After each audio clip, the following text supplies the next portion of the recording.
Snowmageddon, remember that winter storm this week 10 years ago? Of course you do. Channel 2 Action News is looking at how Georgia moved forward after that big event impacted so many of us. And we have a treat for you tonight because it's been 10 years since Georgia started to dig out from that snow ice storm. Some people sitting in their cars for 10, 12 hours. I mean, it was bananas if you weren't here for it.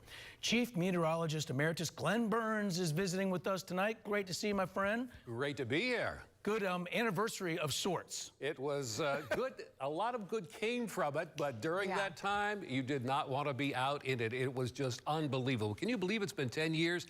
For those Georgians that were stuck in all that mess, it may feel like yesterday, but again, we are in a much better place because of it. It's been rough. We have been stuck for almost 24 hours. 3 inches of snow is manageable, but after the snow, this. These temperatures are really going to plummet. It's impossible to drive right now. The roads are full of ice. Authorities told us that they responded to more than 200 accidents this afternoon. Some drivers slept in their cars. Others just ran out of gas, while many abandoned their cars and walked. How far are you walking, you think? Probably 2 miles, 2.5 miles. How often could you say you could just stroll down the middle of the downtown connector with traffic all around you?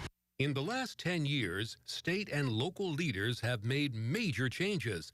That includes the creation of a state meteorologist position. The meteorologist to not only monitor the forecast, but to work with the agencies in charge of leading us all through future snowstorms. We've had events where we have had more snowfall than did in 2014, and because GDOT and some of the other agencies supporting them have gone out and pre-treated the roads and done the legwork beforehand, it has kept lanes open when it's below freezing.